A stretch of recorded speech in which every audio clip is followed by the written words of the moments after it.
Hello students, today we are going to start chapter 4 of your chemistry course, that is chemical kinetics, and of course this is class 12. Chemical kinetics पढ़ना है. As the name suggests, it is about chemical, means chemistry. Kinetics आप physics में भी पढ़ते हो. Kinetic energy पढ़ते हो. It's about movement, right. Rate की बारे में बात करते हैं, किस स्पीड से चल रहा है, दैट इज काइनेटिक्स यूज है. So this chemical kinetics is something which deals with rate and mechanism of reaction. Tells about rate and mechanism. ठीक है. मैकेनिज्म के बारे में भी बताता है क्योंकि काइनेटिक्स है, किस तरीके से होगा वो, सिर्फ रेट ही नहीं, कितना स्पीड से चल रहा है. Of reaction.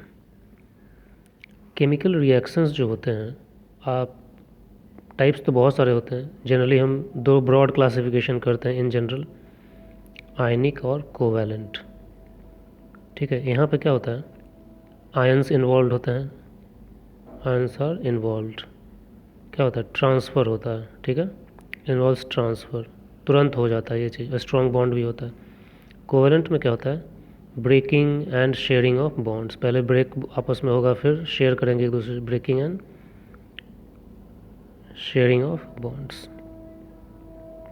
ऐसा पाया गया है कि जो आयनिक रिएक्शंस होते हैं, ठीक है, आयनिक रिएक्शंस जो होते हैं बहुत फास्ट होते हैं. आयनिक रिएक्शंस, ठीक है, रेट जो होता है आयनिक रिएक्शंस का रेट, ये कोवैलेंट रिएक्शंस के कंपैरिजन में बहुत फास्ट होता है. यही सब चीज़ें हमें स्टडी करनी है. ये something around 10 on the power, आप क्या बोल सकते हो उसे, 10⁻20 से 10⁻15 सेकंड्स के बीच में हो जाता है. सोच लो आप कितनी जल्दी होता है ये. They go up to some minutes, maybe up to some minutes. आप जैसे लैब वगैरह में भी कुछ कोवैलेंट रिएक्शन करवाना हो तो आप ऐड कर सकते हो रिएक्टेंट्स वगैरह, और देखोगे टेस्ट ट्यूब में छोड़ दो. कभी कभी 2-3 मिनट रुकना पड़ता है. एट द सेम टाइम आप आयनिक रिएक्शंस भी, अगर केमिकल रिएक्शंस करवाओगे टेस्ट ट्यूब में, तो देखते हो कभी कभी तुरंत प्रोडक्ट हो. जैसे कभी कभी कलर चेंज वगैरह होता है ना, देखते हो, तो ऐड करते ही बहुत सारी चीज़ें आ जाती हैं, तो फ्रैक्शन ऑफ सेकंड्स में हो जाते हैं. तो ये क्यों होता है, कैसे होता है, कितना फास्ट होता है, उसी सब की स्टडी को बोलते हैं chemical kinetics. Rate and mechanism. Rate मतलब कितना तेज़ या कितना स्लो है, और मैकेनिज्म मतलब वो चेंज होता कैसे है. जैसे ए और बी मिले, ठीक है, ए और बी मिले तो बना दिए सी और डी. मान लो इसका स्मॉल ए मोल्स मिला, इसका बी, इसका सी और इसका डी मोल्स मिला. स्टोइशियोमेट्रिक कोएफिशिएंट. तो ए और बी आपस में कैसे कंबाइन करें, कंबाइन करने पे दोनों कैसा स्ट्रक्चर बनाते हैं, फिर उनका स्ट्रक्चर टूटता होगा तो फिर सी और डी बनते हैं. तो ये सब कैसे होता है, दैट मैकेनिज्म भी पढ़ना है. सिर्फ रेट ही नहीं पढ़ना है कि कितनी जल्दी ए और बी कन्वर्ट हो गए. ठीक है. तो इसके हिसाब से हमें क्या क्या पढ़ना है, how fast A and B are converted into C and D, converted into C and D. दूसरी चीज़ हमें पढ़नी है, what is the process, what are the steps in conversion of A and B into C and D. ठीक है. तो ये सारी चीज़ें हमें देखनी है यहाँ पे. अब रेट की हम बात कर रहे हैं, तो रेट जो होता है जनरली डिफाइन किया जाता है, rate of a chemical reaction. Rate जो होता है डिफाइन किया जाता है, कोई रिएक्शन हो रहा है तो change in concentration of any reactant और प्रोडक्ट्स पर यूनिट टाइम. मतलब किसी रिएक्टेंट, ये क्या है, दोनों रिएक्टेंट हैं, ठीक है, और ये दोनों क्या है, मेरे प्रोडक्ट्स हैं. ठीक है. तो change in concentration of reactant या change in concentration of product with respect to time या पर यूनिट टाइम, वही तो रेट होगा ना. इसका कॉन्सेंट्रेशन 1 सेकंड में कितना चेंज हुआ, या इसका कॉन्सेंट्रेशन 1 सेकंड में कितना चेंज हुआ. इनिशियली ये कम होना शुरू होगा और ये बढ़ना शुरू होगा. तो ये कितना कम हुआ या कितना बढ़ा, दोनों रेट बता सकता है मुझे. रेट में या तो इसके टर्म में निकाल दूं या इसके टर्म में बना दूं. ठीक है. तो रेट होता है चेंज इन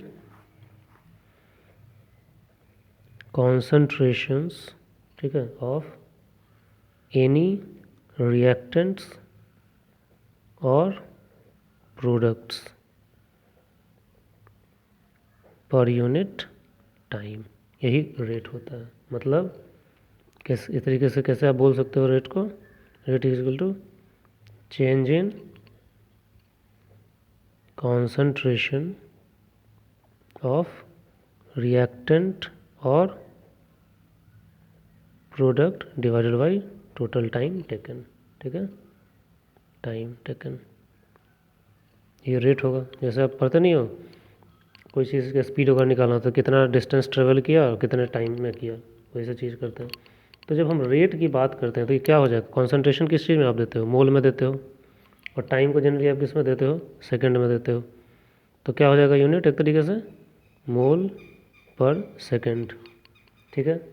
मिनट में अगर टाइम है तो उस केस में भी हो सकता है मोल पर मिनट, जो भी चीज़ दिया रहा है उसके हिसाब से आप निकालोगे। अब जब हम रेट की बात करते हैं तो दो चीज़ें इंपॉर्टेंट होती है, एक एवरेज और दूसरा इंस्टेंटेनियस। इंस्टेंटेनियस, ये एवरेज वगैरह हमने फिजिक्स वगैरह में भी देखा है, या एवरेज क्या होता है, जैसे मैं पहले भी कई बार एग्जांपल दिया हूँ आप लोगों को। इतना डिस्टेंस है 50 मीटर, 2 घंटे में कवर किया, तो कितना हो गया 25 मीटर पर मिनट या घंटे, जो भी टाइम लेते हो। इंस्टेंटेनियस का मतलब होता है यहाँ से यहाँ जब मैं जा रहा था तो इस पार्टिकुलर हर एक पॉइंट पे, किसी एक पार्टिकुलर पॉइंट पे कितना स्पीड है, उसको बोलते हैं इंस्टेंट, मतलब उस इंस्टेंट पे गिवन टाइम पे कितना है। एवरेज का मतलब क्या है, चलो भाई टोटल घटना हो गई, इतना टाइम लगा, अब मुझे बता दो ऑन एवरेज क्या काम किया है, दैट इज़ एवरेज। इंस्टेंटेनियस का मतलब है मैं जा रहा हूँ, यहाँ से यहाँ जाने में मुझे 2 घंटा लगेगा, लेकिन जब मैं 1.5 घंटे में था तो उस एग्जैक्टली 1.5 घंटे पे कितना स्पीड था, 1 घंटे पे कितना स्पीड था, आधे घंटे बाद मेरा कितना स्पीड था, वो सब होता है। मतलब एक गिवन मोमेंट, एक गिवन टाइम पे जो स्पीड होता है दैट इज़ कॉल्ड इंस्टेंटेनियस। और एवरेज का मतलब होता है पूरा काम हो गया, अब निकाल दो भैया कि कितना टाइम लगा था, ये सब चीज़ें। तो एवरेज रेट जो होता है, एवरेज रेट जो होता है चेंज इन कॉन्सेंट्रेशन और reactant over a complete interval of time, change in concentration of reactant और प्रोडक्ट, ठीक है, अपॉन टोटल टाइम इंटरवल।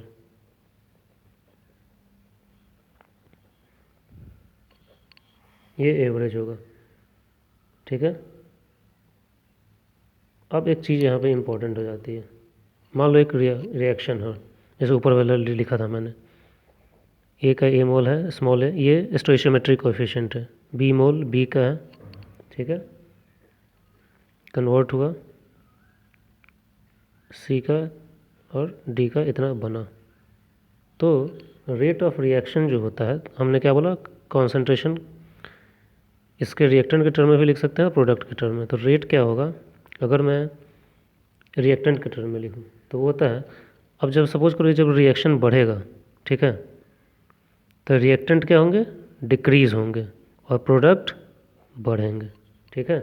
तो इसमें होता है चेंज, या आप सिंपली बोल सकते हो डिक्रीज, रिएक्टेंट के टर्म में decrease in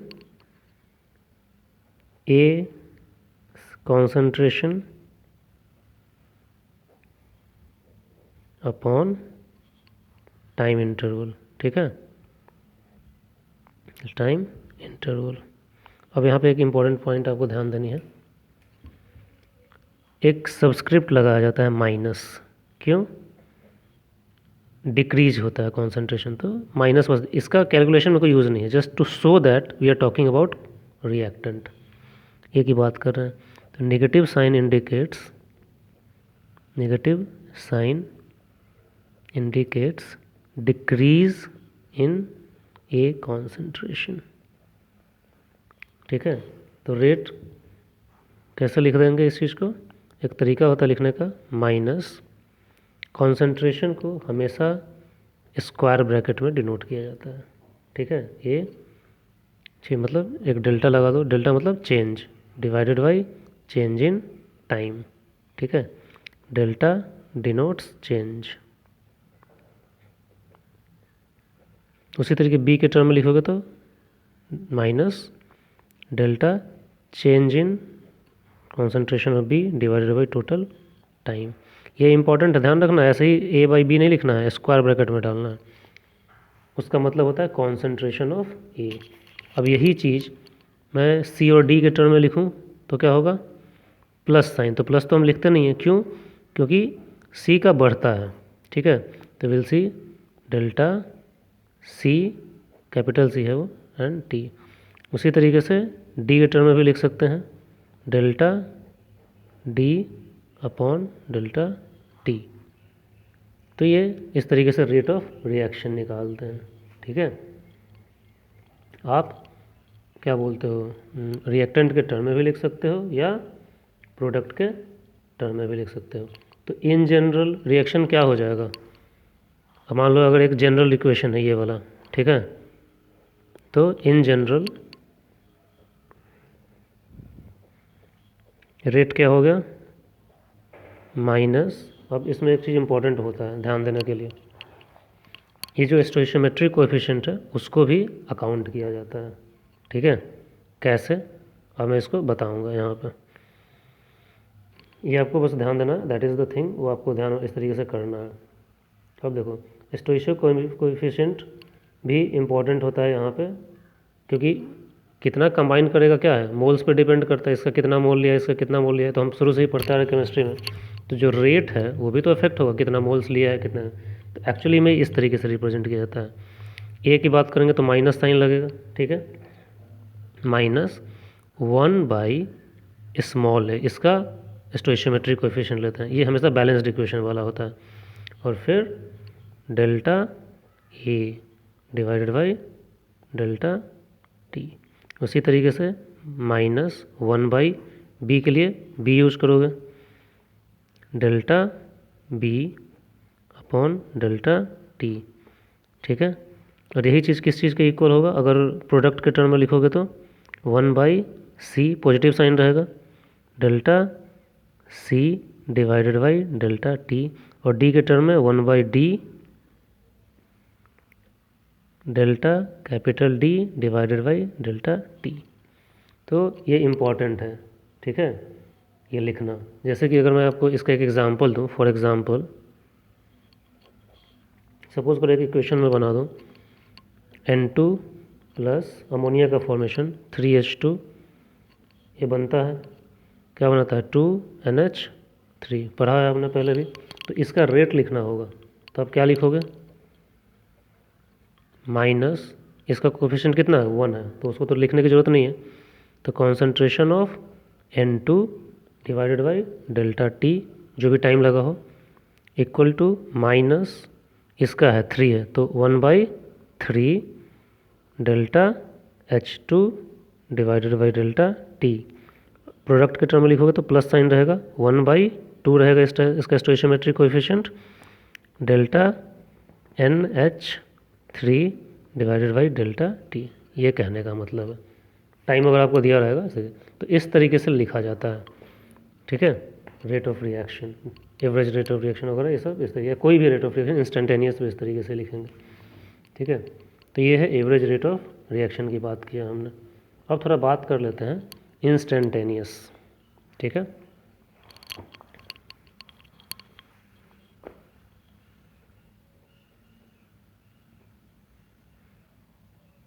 instantaneous rate of reaction. Instantaneous मैंने बताया एक पार्टिकुलर टाइम पे, मतलब कि जैसे मैंने बताया, मान लो ए से बी जाने में 5 मिनट लगा। ठीक है, और इसका 10 मोल कन्वर्ट हो गया। ठीक है, 10 मोल 5 मिनट में कन्वर्ट हो गया, तो रेट क्या हो जाएगा, ये 10 मोल से स्टार्ट किया था हम, तो रेट क्या हो जाएगा, इसका 10 कॉन्सेंट्रेशन 5 से हो गया 2 मोल पर सेकंड के स्पीड से कन्वर्ट हुआ, सॉरी मिनट के, 2 मोल पर मिनट के स्पीड से। अब मुझे वो नहीं बोला, अब मुझे मन करे मैं बीच में किसी टाइम पे देखो, जैसे 5 मिनट टोटल लगा, तीसरे सेकंड में कितना स्पीड था। तो तीसरे सेकंड में हो सकता है पूरा का पूरा 10 नहीं कन्वर्ट हुआ होगा, हो सकता है 5 या 6 मोल कन्वर्ट हुआ होगा। तो उस समय क्या हो जाएगा, तीसरे में मान लो 6 मोल हुआ है कन्वर्ट, तो 6/3 उस समय स्पीड कितना है, 2 मोल/मिनट। ये कहने का मतलब होता है, ठीक है। इंस्टेंटेनियस, तो instantaneous rate is what, change in concentration of reactant और product at a particular instant of time, ठीक है। Change in concentration of any reactant or products at a particular moment or instant of time। एकदम किसी खास time पे मैं बात करूँ कि 3:03 में कितना स्पीड था, तो उस समय क्या स्पीड निकालोगे, जितना कन्वर्ट हुआ होगा। 5 मिनट टोटल लगा है, तो 3 मिनट 30 सेकंड में तो पूरा का पूरा कन्वर्ट हुआ नहीं होगा, कुछ कमी हुआ होगा। तो जितना हुआ होगा कन्वर्ट उतना डिवाइडेड बाई टाइम 3.3 सेकंड, तो वो इंस्टेंटेनियस रेट कहलाएगा, ठीक है। अब बात आती है कि इसको कैसे रिप्रेजेंट करें। इसको भी उसी तरीके से रिप्रेजेंट करते हैं, बस यहाँ पर हमने क्या डेल्टा साइन लगाया है, उसकी जगह डी लगाते हैं डिफ्रेंशिएशन वगैरह के लिए। सब कुछ वही रहेगा, क्योंकि स्पीड क्या है, कॉन्सेंट्रेशन डिवाइडेड बाई टाइम। ये भी कॉन्सेंट्रेशन डिवाइडेड बाई टाइम ही है, बस हम किसी पार्टिकुलर टाइम की बात कर रहे हैं। यहाँ पे हम टोटल टाइम लेते हैं, वहाँ पे वो टाइम लेते हैं जिस मोमेंट पे हम बात कर रहे हैं। तो इसको जनरली डी से किया जाता है। जैसे मान लो यही चीज़ हम बता रहे हैं, ए से बी है, कन्वर्ट हो रहा है, तो इंस्टेंटेनियस रेट क्या हो जाएगा,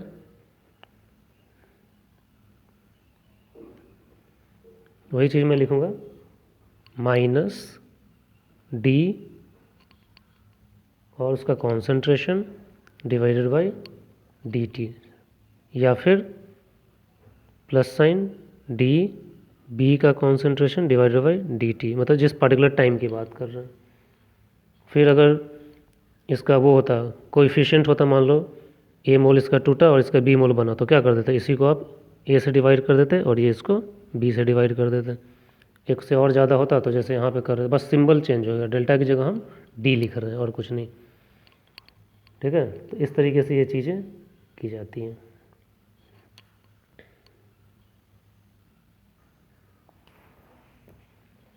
थोड़ा देखते हैं एक्सपेरिमेंटली कैसे डिफर करते हैं, experimental determination of rate of reaction.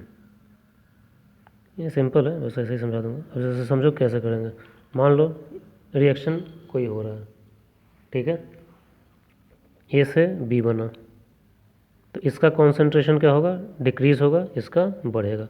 तो जब आप कॉन्सेंट्रेशन और टाइम का प्लॉट बनाओगे, ठीक है, कॉन्सेंट्रेशन ऑफ रिएक्टेंट और कॉन्सेंट्रेशन ऑफ प्रोडक्ट दोनों का, मान लो पहले बना रहे हैं कॉन्सेंट्रेशन ऑफ ए, उसका क्या होगा, कॉन्सेंट्रेशन डिक्रीज़ होगा टाइम के साथ, ठीक है। और मान लो रिएक्टेंट की जगह प्रोडक्ट की जगह बनाया अगर, ऐसे कॉन्सेंट्रेशन ऑफ बी प्रोडक्ट की जगह, तो उसका तो बढ़ेगा धीरे धीरे, राइट, ऐसे जाएगा उसका, क्योंकि ये रिएक्टेंट है, तो ये कॉन्सेंट्रेशन है, धीरे धीरे कम हो रहा है, कैसे, टाइम के साथ। ये टाइम प्लॉट है। ये बी का कॉन्सेंट्रेशन है, टाइम के साथ बढ़ेगा, ये टाइम है। तो मान लो पहला टाइम था, ठीक है, यहाँ पे मान लो ये इसका कॉन्सेंट्रेशन यहाँ पे मान लो मैं बोल दूँ से x1 है, ठीक है। तो जब ये x1 था तो कितना टाइम था, इस टाइम पे था, मान लो t1 टाइम पे था। थोड़ी देर बाद कॉन्सेंट्रेशन डिक्रीज होकर यहाँ आ गया, x2 कॉन्सेंट्रेशन आ गया, तो ये आ गया, तो ये टाइम आगे बढ़ा तब हुआ ये t2 हो गया, ठीक है। तो अब मैं रेट पूछूँ आपसे, तो रेट हमने क्या बोला है, change in concentration of A divided by time. तो कितना चेंज इन कॉन्सेंट्रेशन हुआ, x1 माइनस x2 या x2 माइनस x1, ठीक है, माइनस, ठीक है, कितना हो जाएगा, x1 से x2 चला गया, और कितना टाइम में हुआ, T1 से T2 में आ गया। आप x2 माइनस x1 भी लिख सकते हो, कोई दिक्कत नहीं है, ठीक है। यहाँ पे भी वही चीज़ मान लो पहले कॉन्सेंट्रेशन धीरे से T1 टाइम में इतना बन गया, मेरा x1 बन गया, ठीक है। फिर थोड़ा और बन गया, x2 बन गया, तो उस तो टाइम बढ़ा होगा आगे, तभी बड़ा बना होगा। तो ये कम होते जा रहा है और ये बढ़ते जा रहा है, तो यहाँ भी रेट क्या हो जाएगा, वही चीज़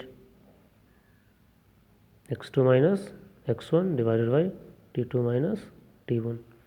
तो इस तरीके से एक्सपेरिमेंटली, मान लो कोई एक्सपेरिमेंट कर रहे हो आप, थोड़ा थोड़ा आपने ऐड किया, आपको पता है कि आपने 10 मोल ऐड किया है, अब आप बैठ के टेस्ट ट्यूब में वेट कर रहे हो।